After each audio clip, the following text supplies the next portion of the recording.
इस लोक में भी काम देंगे और उस लोक में भी काम देंगे। ये कैसे काम देते हैं? सावन सिंह महाराज पहले हिंदुस्तान पाकिस्तान एक थे, तो एक काला बाग नाम का एक बगीचा था। अक्सर कर सावन सिंह महाराज काला बगीचा में सत्संग देते थे। वहां के एक थोड़ी दूर पे एक गांव था नजदीक। जब वहां पूरे आसपास प्रचार हुआ कि काले बाग के अंदर और डेरा व्यास वाले महात्मा आ रहे हैं सत्संग देने के लिए, तो एक यानी 100 साल की बुढ़िया ने सुना कि महाराज जी आ रहे हैं सत्संग देने के लिए। तो उन्होंने अपने बच्चे से कहा कि बेटा कल और वो डेरा व्यास वाले महाराज आ रहे हैं, मैं उनका सत्संग सुनूंगी, तो मुझे कैसे भी कालाबाग पहुंचाओ। तो बेटा ने कहा कि माँ तुमको दमा उखड़ता है और रास्ते में अगर दमा की बीमारी उखड़ाई तो मुझको भी दिक्कत हो जाएगी, तुम घर पर ही रहो। कि नहीं बेटा कुछ भी हो मैं महात्मा का सत्संग अवश्य सुनूंगा। तो पहले बैलगाड़ी थे प्रेमी, बच्चे ने गाड़ी जोड़ी, गाड़ी में माँ को बिठाया और काला बगीचा की तरफ गाड़ी को लेकर के चल दिया। महात्मा जी का सत्संग शुरू हो गया प्रेमियों। रास्ते में जैसे जा रहे थे, आगे रास्ते से ज्यादा करीब 1-2 किलोमीटर की दूरी थी, 1.5 किलोमीटर तक वो माँ पहुंच गई। अचानक उसको दमा उखड़ा और रास्ते में उसने दम तोड़ दिया, खत्म हो गई। लेकिन उसका भाव, अंदर की श्रद्धा, गुरु में विश्वास उस महात्मा की तरफ था प्रेमियों। तो गुरु महाराज ने बीच में ही क्या किया देखो, सावन सिंह महाराज ने 10 मिनट के लिए सत्संग बंद कर दिया और कहा बच्चे भजन पर बैठ जाओ। सबको भजन पर बैठ दिया, बैठा करके, और सावन सिंह महाराज उस बुढ़िया की आत्मा को संभालने के लिए उस जगह पर शरीर मंच पर बैठा हुआ। 10 मिनट साधन पर उधर से धर्मराज यानी यमराज के दूत आ गए, इधर से सावन सिंह महाराज पहुंच गए। यमराज के दूत कहने लगे अरे महाराज ये आत्मा हमारी है, और सावन सिंह महाराज कहने लगे अरे दूतों ये आत्मा मेरी है। इसका भाव, इसकी विरह, इसकी तड़प, इसकी श्रद्धा मेरी तरफ थी, ये जीव मेरा है। तब नहीं माने वो यम के दूत। जब सावन सिंह महाराज ने कहा अरे देखो भाई सिपाहियों, तुम यानी कदम नाप लो, अगर ये घर से तुम्हारी तरफ ज्यादा कदम रही होगी तो इस आत्मा को तुम ले जाना, अगर ये मेरी तरफ ज्यादा चली है तो इस आत्मा को मैं ले जाऊंगा। जब कदम नापे गए प्रेमियों, तो मात्र 5 कदम ज्यादा गुरु महाराज की तरफ बैठे। मजबूरन सिपाहियों को आत्मा छोड़नी पड़ी और सावन सिंह महाराज ने आत्मा की संभाल की। फिर आकर के सत्संग शुरू कर दिया।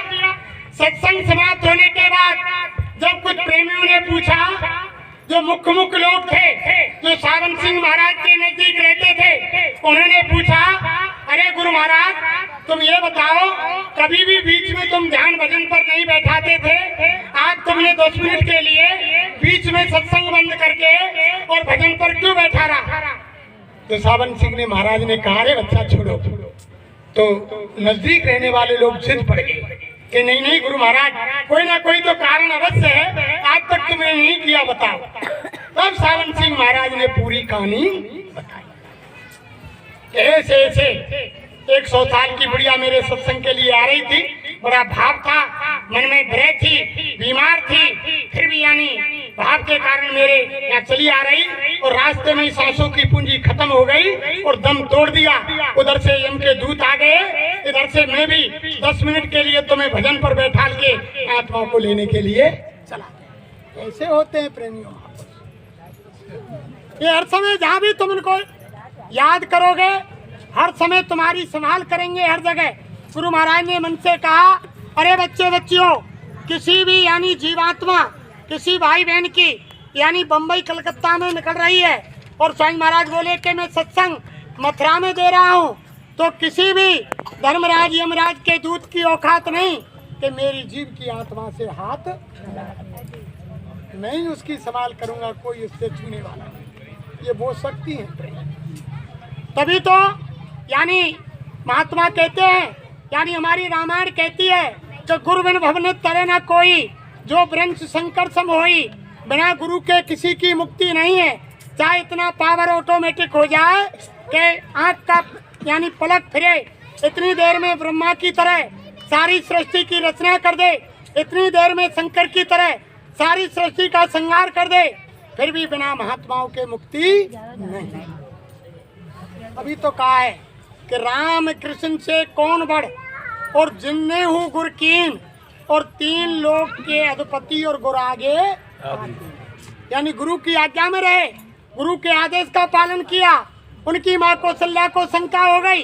जब रावण को मार करके राम जब वापस अयोध्या आए, तब माँ कौशल्या ने पूछा, अरे बेटा राम, तुम्हारा ये शरीर कोमल और तुम छोटे छोटे, तुमने इतने बड़े रावण 10, 30, 20 भुजाओं वाले रावण का वध कैसे किया? तब राम ने यही कहा कि गुरु वशिष्ठ कुल पूज्य हमारे, और तिनकी कृपा धनुज सब। यही बात राम ने कही, हे माता, हमारी इसमें कोई वो नहीं है।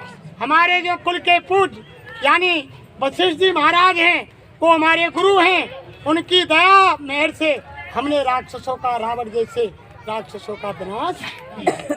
इसमें हमारा कोई श्रेय नहीं। तो बिना गुरु के कुछ नहीं होता प्रेमियों।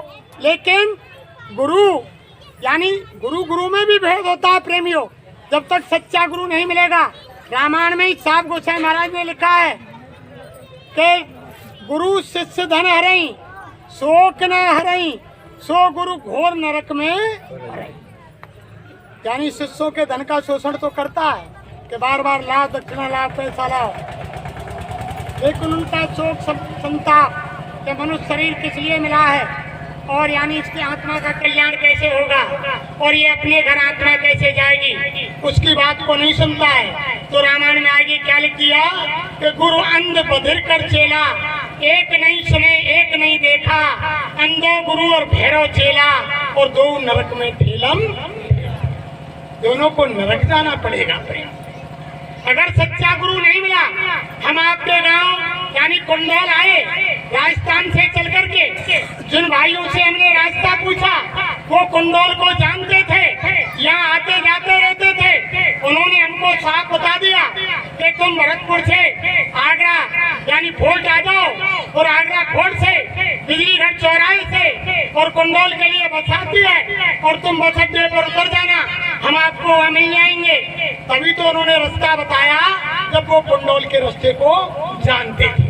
ऐसे ही वो जानने वाला वो भोगी गुरु जब तुमको मिल जाएगा कि भगवान के पास जाने का रास्ता कैसा है, तब वो तुमको रास्ता बता सकता है। और अगर उसने भगवान का रास्ता देखा नहीं, तो वो आपको कैसे भगवान के तक जाने का रास्ता बताएगा। तभी तो रामायण में लिख दिया कि अंधो गुरु और भैरव चेला, और 2 नरक में ठेलम।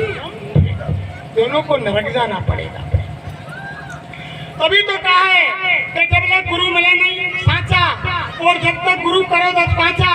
गुरु गुरु में भेद है, और गुरु गुरु में भाव, और सतगुरु वही सराइए जो शब्द बतावे। यानी जो नाम का भेद बताता है प्रेमियों, जो नाम की साधना बताता है, ये यानी बाहर की शारीरिक साधना नहीं, जो शरीर से पूजा कर रहे हैं इसका फल शरीर को मिलता है, आत्मा का कल्याण नहीं होता है प्रेमियों। और ये कलयुग की पूजा नहीं है। रामायण में आप देख लो, रामायण में हरियुग की पूजा अलग बताई है, कलयुग में तो सीधा लिखा है कि यह कल काल साधन दूजा, योग यज्ञ जप तप व्रत पूजा। कलयुग के अंदर ये सारी चीज निषेध है। कलयुग में ये साधना निषेध है। कलयुग योग यज्ञ नहीं जाना, और एक आधार नाम बस माना। कलयुग में ये साधना नहीं है। जप तप व्रत पूजा यज्ञ होम, ये कोई भी साधना कलयुग में काम आने वाली नहीं है प्रेमियों। ये हमारी रामायण कह रही है। कलयुग में यानी क्या है कि कलयुग केवल नाम धारा, और सुमर सुमर नर उतरे पार। लेकिन रामायण में लिख दिया ये नाम नहीं कि तुम रात दिन हरे कृष्णा हरे रामा पुकारते रहे, वो नाम तो रामायण में लग बताया है कि कोट नाम संसार में और ताते मुक्त न होए, आद नाम जो गुप्त है बूझे बिरला होए। कहाँ लग करूं मैं नाम बढ़ाई, राम न सकई नाम गुण गाई, सुमर पवन सुत पावन नामू, अपने बस कर राखे रामू। ब्रह्म नाम ते नाम बढ़, वरदाय के वरदान, और रामायण सतकोट में लिए महेशु जान। वो नाम तो ऐसा है प्रेमी, जिसके एक बार सुमरने से जीव की आत्मा की मुक्ति हो जाती है। तो वो नाम कहाँ मिलेगा? फिर नाम का भेद रामायण में दिया है कि नाम रहा संतन आधीना, और बिना संत कोई नाम ना जीना। वो नाम संतों के पास मिलेगा। तभी तो गोसाई महाराज ने कहा, यानी सबसे पहले देखो धरती पर नाम का भेद बताने वाले, यानी चेतन से चेतन की पूजा करने वाले सबसे पहले महात्मा यानी साहिब कबीर आए। उन्होंने सत्य साहिब नाम को जगाया और सत्य साहिब नाम से जीवों का कल्याण किया। आज भी यानी धरती पर जो कबीर पंथी है वो सत्य साहिब नाम को पुकारते हैं।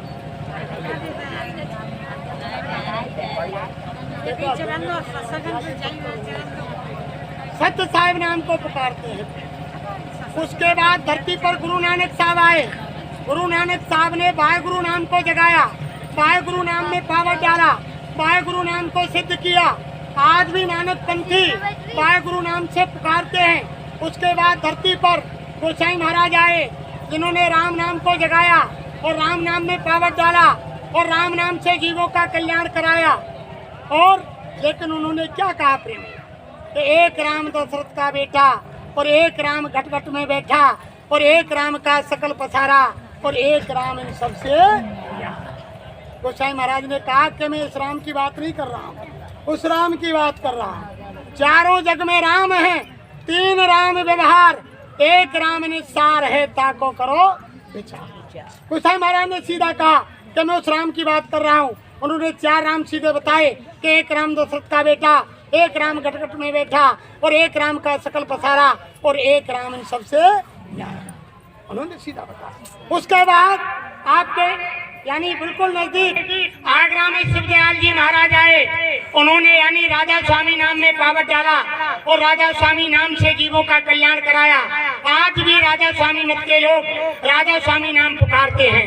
उसके बाद आपके नजदीक मथुरा में यानी हमारे गुरु महाराज आए। उन्होंने जय गुरुदेव नाम को जगाया और जय गुरुदेव नाम के अंदर पूरा पावर डाला और उन्होंने कहा कि ये जय गुरुदेव नाम इस युग का जीता जागता नाम है, ये कल्याणकारी नाम है कलयुग का। हम बोलते हैं कि जीते जी रामकृष्ण से कौन मिलाएगा, जय गुरुदेव। यानी जीते भगवान बाहर की चरमाखों से दर्शन नहीं होता है प्रेमियों। वो ये समझ रहा हो कि हमने गुरु बना लिया और आपको कंठी दे दी कि लो ये कंठी डांटो, आज से तुम हमारे चेला हो और चेली हो। लेकिन जब तुम मर जाओगे तुम्हारी सांसों की पूंजी खत्म हो जाएगी। जब तुमको भगवान मिल जाएगा या स्वर्ग वैकुंठ मिल जाएगा या देवी देवता का दर्शन हो जाएगा, ये तुम्हारे साथ में सरियाम धोखा हो रहा है। यानी भगवान जीते जी मिलता है प्रेमियों, इसी मनुष्य मंदिर में मिलता है। यानी पंडा पुजारी कहते कि भगवान मठ में और संत महात्मा कहते कि भगवान घट में। अभी प्रार्थना बोली ना कि खोज री पिया को निज घट में। उस पिया परमात्मा को अगर तुमको ढूंढना है, खोजना है तो तुम्हारे अंदर खोजो, वो बाहर नहीं है। खोज री पिया को निज घट में। जो तुम पिया से मिलना चाहो तो मत भटको जग में, खोज री पिया को निज घट। तभी तो कहा है कि कस्तूरी कुंडल बसे और मृग ढूंढे बनवाए और ऐसे घट घट राम है दुनिया जानत। जो तिलमाही तेल है और त्यों चकमक में आग और तेरा साईं तुझ में जाग सके तो जाग। मौजूद सब जगह लेकिन नजर आता नहीं और योग साधन के बिना उसे कोई आता नहीं। वैसे थोड़ी मिल जाएगा। तुम मंदिर में गए, मूर्ति के ऊपर जल डाल दिया, फूल पत्ती चढ़ा दी और यानी चंदन लगा दिया और हाथ जोड़ दिए, तुमने समझ ली कि हमारी पूजा है। आज तक किसी माता बहन देवी भाई लोगों ने पूछी है कि मंदिर के देवी देवता देवी मैया मैं जो पूजा कर रही हूँ तू या मेरी पूजा ते खुश हते के ना। अगर मंदिर का देवता किसी भाई बहन की बुराई कहने लग जाए कि चल चल कल से मेरे मंदिर में नहीं आएगा, तू चोर है, तू झूठा है, तू व्यभिचारी है, तू रिश्वत लेता है, तू हत्या कर्म करता है, तू यानी जीव को सताता है, कोई मंदिर में चले जाएगा? ये कौन है? अगर हम मंदिर में प्रसाद ले जाते हैं, अगर मंदिर का देवता 1.25 किलो लड्डू लेके गए और सारे भोग के यानी लड्डू में खावे लग जाए तो मंदिर में कोई 1.25 किलो लड्डू लेके नहीं जाए। वो तो यानी केवल दिखावे को ले जाए और वापस 2 यानी कणका डालेंगे और घर को ले आएंगे। वो कहते ना कि घर के खीर खावे और देवता भलो, ये संसार की रीति। लेकिन महात्मा कहते हैं वो यानी परमात्मा यानी इन दोनों आंखों के बीच में जहाँ जीवात्मा बैठी हुई है, जहाँ हमारी माता बहन देवियां बिंदी लगाती हैं, भाई लोग टीका चंदन लगाते हैं, ये वेद महात्मा बताते हैं, यहाँ वो आत्मा बैठी हुई है, यहीं से सारे शरीर में संचालन कर रही है। और इसके ऊपर यानी बीच में एक दीवार, एक आड़, एक यानी पर्दा है, उसके ऊपर वो मालिक बैठा हुआ है। जब उस आड़ दीवार पर्दे को हटाने वाले संत महात्मा मिल जाएंगे और घर में बैठ करके युक्ति बता देंगे, और घर में जब तुम युक्ति को करोगे, उस योग को करोगे, उस साधना को करोगे, वो पर्दा बीच से हट जाएगा और आत्मा का और परमात्मा का साक्षात्कार हो जाएगा। अभी तो कहते हैं कि आत्मा सो परमात्मा और परमात्मा सो यानी परम गति। वही आत्मा है, वही परमात्मा है। जैसे अगर दूध में पानी मिला दिया जाए या पानी में दूध डाल दिया जाए तो कोई दूध को अलग नहीं कर सकता, ऐसे वो परमात्मा जब मिल जाएगा तो दोनों एक रस हो जाएगा। लेकिन वो जीते जी मिलता है प्रेमियों। और हमारे गुरु महाराज क्या कह रहे हैं, अरे ध्यान से सुनो माता बहन देवियों बुजुर्गों भाई लोगों, महात्मा किसी को साधु सन्यासी नहीं बनाते, किसी का दुकान दफ्तर खेती का काम नहीं छुड़ाते, किसी के बीवी बच्चे नहीं छुड़ाते, और किसी को लाल पीले धोरे कपड़े नहीं पहनाते, किसी को दाढ़ी बाल नहीं रखाते। हमारे गुरु महाराज तो ये कहते हैं जहाँ भी तुम काम करते हो दुकान दफ्तर खेती में ईमानदारी मेहनत से करो और शाम को घर में आओ तो बाल बच्चों की सेवा करो, आगे एक आदर सत्कार करो, और जब घाट में सोने बैठने जाओ, जब तुम्हारे पास संसार का कोई काम नहीं हो, 10 मिनट 20 मिनट आधा घंटा 1 घंटा सच्ची आत्मा से घाट में लेट के बैठ के कुर्सी पर जमीन पर खेत में खलिहान में बस में ट्रेन में जहाँ भी तुमको समय मिले सच्ची आत्मा से सच्चे भगवान का ध्यान कर लो, तुम्हारा ये मनुष्य शरीर पाना सार्थक हो जाएगा और आत्मा का कल्याण हो जाएगा। लेकिन इंसान चले कवे जवानी में नहीं करता है, जवानी के जोश में तो होश ही ना रहे। और महात्मा क्या कहते हैं, कछु कर ले काज जवानी में, इस 2 दिन की जिंदगानी में बेईमान जवानी जाती है फिर लौट कभी नहीं आती है, ये मूड से मत खो देना किससे और कहानी में। कछु कर ले काज जवानी में इस 2 दिन की जिंदगानी, बड़ भाग से नर्तन पाई है, सौभाग्य जवानी आई है, भगवान इसी में मिलते हैं, क्या ढूंढे पत्थर पानी में। कछु कर ले काज जवानी में इस 2 दिन की जिंदगी। भगवान पत्थर पानी में नहीं है, भगवान तो इसी में मौजूद है, आत्मा परमात्मा दोनों इसी में। फिर क्या कहा कि यादें खोज प्रभु की कर और मिल जाए तो हिदायत नजर, लेकिन वो भी बिना गुरु मिलते नहीं, सब धर्म कहे निज वाणी में। कछु कर ले काज जवानी में इस 2 दिन की जिंदगी। अगर तुम परमात्मा की खोज तो करोगे लेकिन वो बिना गुरु के नहीं मिलते। जब सच्चा गुरु मिल जाएगा तुमको, पहले यानी महात्माओं को तलाशने के लिए पहले कोई राजा महाराजा बुजुर्ग जिनको अंदर जिज्ञासु थे अपनी आत्मा को जगाने के, तो महात्माओं के आश्रमों पर जाते, वह धोती लंगोटी धोते, बर्तन साफ करते, झाड़ू लगाते और लंगड़ बनाते, फिर भी महात्मा नामदान नहीं देते, वो युक्ति नहीं बताते भगवान से मिलने की, कह देते अरे तुम इसके लायक नहीं हो, तुम अभी घर चले जाओ, कुछ समय बाद आना। लेकिन आज का है वो गुरु तो बहुत मुश्किल से मिले गुरु ढूंढे, और आज तो घर घर आ रहे, अब तो कोई गिनती ना है। हमाल कोई कथा वाचक भागवत पढ़ बार आएगो, और काऊ के मन में भागो। तो तमाम हमारे भाई लोगों ने, हमारी माता बहन देवी ने गुरु बना लिया। तो महात्मा क्या कहते हैं कि गली गली घूमत फिरे और गुरु दीक्षा ले और नरक सुरक ते का परी हमें रुपया। अब उन्हें क्या मालूम, कोई हमारी तरफ से तो नरक में जाओ, स्वर्ग में जाओ। बात तुमने काल से कह गई कि बाबा मोर चेला बना ले, चेली बना ले। वो तो कहीं देखो कह गया, एक धोती लिया, लंगोटी लिया और एक रुपया लिया, एक कंठी जाओ, आज से तुम मेरी चेली हो और मैं तुम्हारा गुरु हूँ। आज से तुम मेरे चेला हो और मैं तुम्हारा गुरु हूँ। लेकिन मेरी कोई गारंटी नहीं, जब तुम्हारा शरीर की सांसों की कुंजी खत्म हो, तुम्हारी आत्मा यानी क्या कोई ये कह दे कि मरने के बाद तो भगवान मिल जाएगा, देवी देवता मिल जाएगा। तो यानी महात्मा कहते हैं कि भगवान का दर्शन जीते जी इसी मनुष्य मंदिर में होता है।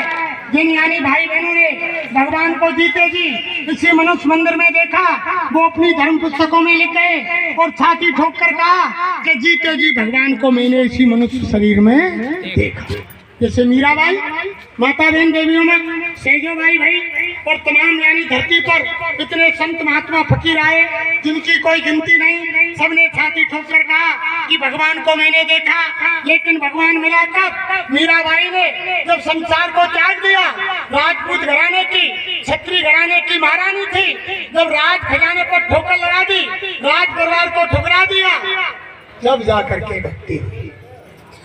यानी कामी क्रोधी लालची, कामी क्रोधी लालची इनसे भक्त न हो और भक्त करे कोई सूरमा जात वरण कुल। भक्ति कोई ऐसे थोड़ी होती है। अगर तुम संसार के उसमें फंस गए और तुम्हारे दिल में आ गया कि हमें है काम सतगुरु से, जगत रूठ है तो रूठ। हमारे काऊ ने टाट पहन लियो और ससुराल चले गो और ससुराल वाले ने घरवारी नहीं भेजी और संसार के बाद में आएगो कि तुम्हें तो घर ही बिगड़ गो और टाट उतार के फेंक दियो तो गयो वो बहेगो। जैकेट पहन के निकल रहे हैं बहुत से भाई, घर तो पहन लेते हैं लेकिन कहीं दफ्तर में, कहीं बाजार में वहाँ जाते हैं सादा ड्रेस में जाए। और साईं महाराज ने कही कि टाट, ये जैकेट, ये टोपी, ये यानी वो है कवच, इसको 24 घंटे यानी रात को सोए जब उतार दो, लेकिन जहाँ कहीं बाहर निकले तब पहन करके जाओ। अगर खेती बाड़ी में कहीं तुम ऐसा काम कर रहे हो उस समय उतार दो, लेकिन घर से बाहर तब भी जाओ तो उसको पहन कर निकलो। यानी कवच है कवच। अगर तुम संसार की और वो करोगे मान बढ़ाई की इच्छा तो लोग क्या कहेंगे, तो फिर तुम यानी भक्ति नहीं कर सकते। तो मीराबाई ने सबको त्याग दिया प्रेमी, पैरों में घुंघरू बांध लिया। जब भगवान यानी कृष्ण मीरा के सामने प्रकट हो गए तब मीरा ने कहा, हे योगेश्वर कृष्ण, अब तुम मुझ पर दया करो। संसार ने मुझको बड़ा दुखी किया, बड़े ताने दिए, बड़ी मुझको परेशानी की। अब ऐसी दया करो, तुम मुझको तुम्हारे परम धाम को ले चलो। तब भगवान कृष्ण ने कहा कि बच्ची मीरा, मुझ में इतना पावर नहीं, मैं ये अथॉरिटी लेकर नहीं आया हूँ कि तुमको और मेरे साथ मेरे परम धाम को ले चलो। तो महाराज फिर मैं कैसे आऊंगी? अरे कि तुम किसी महात्मा के पास जाओ, भक्त के सतगुरु के पास जाओ, उनसे रास्ता लो, योग करो, भजन करो, ध्यान करो, सुमरन करो, तब मेरे धाम के लिए आओ। वही बात योगेश्वर कृष्ण ने उद्धव से कही। जब अपने धाम को जा रहे थे, पेड़ के नीचे बैठे थे, तब उद्धव ने कहा कि योगेश्वर कृष्ण, मैंने ये सुना है कि तुम तुम्हारे परम धाम को जा रहे हो। कि हाँ भैया उद्धव, कि मुझे भी तुम्हारे साथ ले चलो। तो योगेश्वर ने कहा कि भैया उद्धव, मुझको इतना आदेश नहीं कि मेरे परम धाम को तुमको ले चले। तो महाराज फिर मैं कैसे आऊंगा?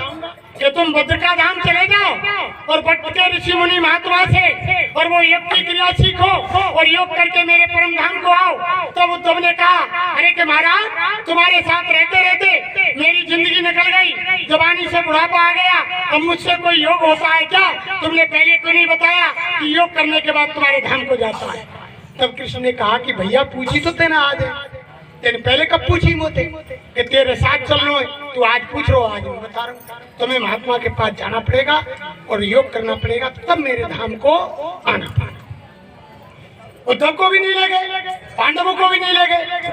उसके बाद मीरा से कहा किसी गुरु की तलाश करो, तो मीरा ने कहा कि योगेश्वर मैं कहाँ ढूंढूंगी, जब आप इतना बता रहे हो तो मुझको बताओ भक्त का सतगुरु कौन है, वो जागा हुआ महात्मा कौन है। तब योगेश्वर कृष्ण ने कहा इस समय जाति से जो चमार हैं, जाटव हैं, रैदास महाराज हैं, तुम उनके पास जाओ और उनको गुरु बनाओ।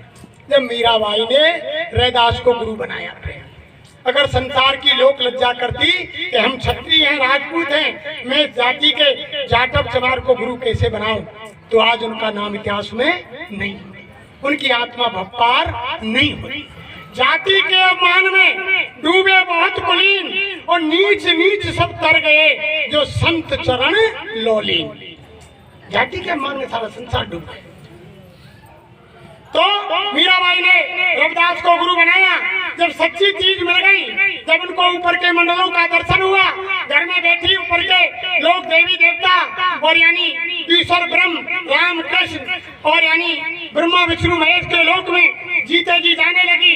तब पैरों में घुंघरू बांधकर नाचने लगी कि पग घुंघरू बांध मीरा नाची रे। लोग कहे मीरा बही बाबरी, सास कहे कुल नासी रे, और जहर का प्याला राणा जी भेजा पीवत मीरा हंसी, पग घुंघरू बांध मीरा। जब सच्चा प्रीतम मिल गया तब मीरा ने नाच किया, तो उसके परिवार सास ससुर उन्होंने कहा ये तो हमारे कुल का नाच करेगी और राजपूत घराने को क्षत्रिय घराने को मिट्टी में मिला रही है, इसको मार दो। तब उन्होंने कहा कि मार तो नहीं सकते ऐसे किसी ऐनी हथियार से, तो जहर का प्याला भेज दिया मीरा को। जब सिपाही लेकर पहुंचे तो मीरा ने पूछा ये क्या है, कि तुम्हारे संसारिक पति ने तुम्हारे लिए सौगात भेजी। मीरा सतगुरु का ध्यान करके जहर को पी गई। कुछ समय के लिए मूर्छा आई, मीरा बेहोश हो गई, मूर्छित हो गई। कुछ समय बाद उनके गुरु रविदास आ गए, मीरा के सिर पर हाथ रखा, अरे के बेटी मीरा आंख खोली कि गुरु महाराज तुम यहाँ कैसे आए। अरे के बच्ची मीरा तुम बड़ी बेसब्र हो, और दिन तुम जब भोजन करती कोई भी अर्पण करती तो बिना अपने सतगुरु के भोग लगाए तुम कुछ भी अर्पण नहीं करती, खाती नहीं थी। आज तुमने ऐसा कठोर दिल कैसे कर लिया, बिना तुम्हारे सतगुरु को अर्पण किए और उस प्याले को क्यों पी गई। तब मीरा ने क्या कहा, अरे मेरे सच्चे सतगुरु सच्चे मालिक, मैंने जहर का भोग लगाना आपको मुनासिब नहीं समझा। मैं जहर का भोग आपको कैसे लगाती मालिक, मुझे मालूम है कि जहर है, फिर मैं मालिक को जहर का भोग कैसे लगाऊं। तब रविदास महाराज ने कहा अरे बच्ची मीरा, मैं सब खेल देख रहा था, तुमने तो मुझको भोग नहीं लगाया, लेकिन मैं स्वयं आकर और तुम्हारे अंदर बैठकर सारे जहर को पी गया। संसार को दिखाने के लिए मात्र एक दो बूंद प्याले की तुम्हारे अंदर गई और उसी से तुम गैरहोश हो गए। अगर तुम सारे जहर को पी जाती तो आज दुनिया में नहीं होती। ऐसे होते हैं सच्चे सच्चे। रात दिन रामायण यानी तुम रोजाना बोलते हैं ना, आरती में ओम जय जगदीश हरे, उसमें भी तो यही आता है, विषय विकार मिटाओ पाप हरो देवा, स्वामी पाप हरो देवा, श्रद्धा भक्ति बढ़ाओ संतन की सेवा, ओम जय जगदीश हरे। यानी यही तो कह रहे हो कि अंदर के विषय विकार में मिटा दो और श्रद्धा भाव ऐसे बढ़ाओ संतों की प्रति कि हमारी आत्मा को कल्याण हो जाए। ना कि आरती के हो, तुम आरती को रात दिन गाती रहो। कबीर साहब ने तो ये कहा है कि आग कहे पग जल जावे और खान कहे मुंह मीठा और राम कहे नर तर जावे तो परे कबीरा झूठा। अगर आग कहने से और अग्नि प्रकट हो जाए तो 900 और 1000 रुपया को गैस को सिलेंडर लाने की जरूरत नहीं, 500-600 रुपया क्विंटल की लकड़ियां नहीं लानी पड़ेगी। काऊ माता बहन देवी है, ऊपला कंडे नहीं थापने पड़ेंगे। अगर आग कहे तो अग्नि प्रकट हो जाए फिर तो पटाख कई और रोटी बन गई और है वो काम। लेकिन कबीर साहब कह रहे हैं कि आग कहे पग जल जावे, अगर आग का नाम लेने से पेट जल जाए, और खान कहे मुंह मीठा, अगर गुड़ गुड़ चीनी चीनी शक्कर शक्कर कहने से मुंह मीठा हो जाए तो 40 रुपया किलो के दाम डालने की जरूरत।